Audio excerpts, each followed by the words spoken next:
ठाणे आणि मुंबई महानगर परिसरात वाढत्या महागाई आणि इंधन दरवाढीमुळे सर्वसामान्य नागरिकांचे बजेट कोलमडले आहे.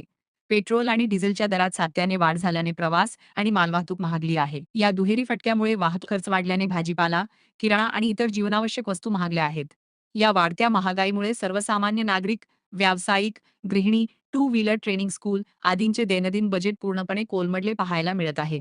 पेट्रोल आणि डिझेलच्या दरात लिटरमागे तब्बल 3 ते 8 रुपयांपर्यंत वाढ झाली असून येणाऱ्या काळात जर असंच दरवाढ होत राहिली तर व्यवसाय बंद करण्याची वेळ येणार असल्याची भीती व्यावसायिकांनी व्यक्त केली आहे.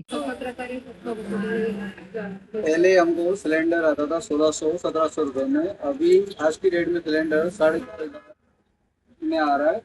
और मैं ये युद्ध बंद होने के बावजूद मेरे पे यहाँ 2100 रुपये में सिलेंडर आ रहा था। इसके बाद में 999 रुपया फिर बढ़ गया। अभी 3500 रुपये में सिलेंडर आ रहा है आज की डेट में। और कुछ ऐसी नौबत है कि धंधा बंद करने की कंडीशन है, क्योंकि इसमें हो ही नहीं रहा है। पहले 1600 में आ रहा था, 1600, इसके पहले 1500, 1300, मतलब हर महीने में बढ़ता था। 100 रुपया 50 रुपये का फर्क रहता था।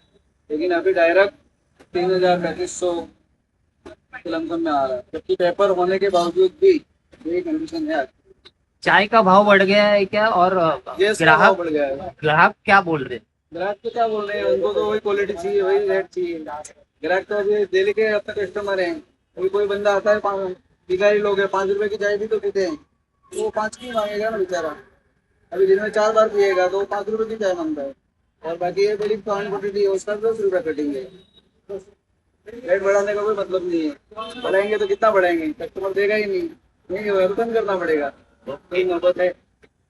काय गृहिणी म्हणून पण खूप फरक पडतोय, कारण सगळेच भाव वाढले, गॅसचा रेट वाढलाय, त्यानंतर भाज्या पण खूप वाढल्या, त्यामुळे बजेट पूर्ण असं हलूनच जातं. प्लस आता मी गाडी शिकली, माझा तो बिझनेस आहे, लेडीजला मी टू व्हीलर शिकवते, तर रोजच्या रोज त्या पेट्रोलचे पण भाव वाढलेले आहेत.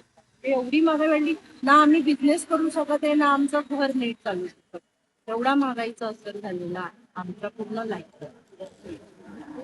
तुमचे जे क्लासेस शिकवते त्याच्यामध्ये फी वाढ केल्यामुळे काय फी वाढ तर पटकन नाही करतायत, कारण लोकांना 100 रुपये जरी वाढवायचं तरी पण त्यांना एक तर जमत नाही, कारण त्यांची पण जी आमची परिस्थिती आहे त्यांची पण, त्यामुळे असं बघायला गेलं तर त्यांच्यावर पण तीच तर आहे आणि आमची पण, त्यामुळे हे प्रॉब्लेम सगळ्यांचीच आहे महागाई. फक्त एवढं की कोण बोलतं कोण नाही. पेट्रोल आता 103 होतं, दुसऱ्या दिवशी जावं तर ते 108, त्यानंतर मग परत दुसऱ्या दिवशी जावं तर 110 वर पण जाईल. म्हणजे आता काय सांगूच शकत नाही तो कधी 150 पर्यंत.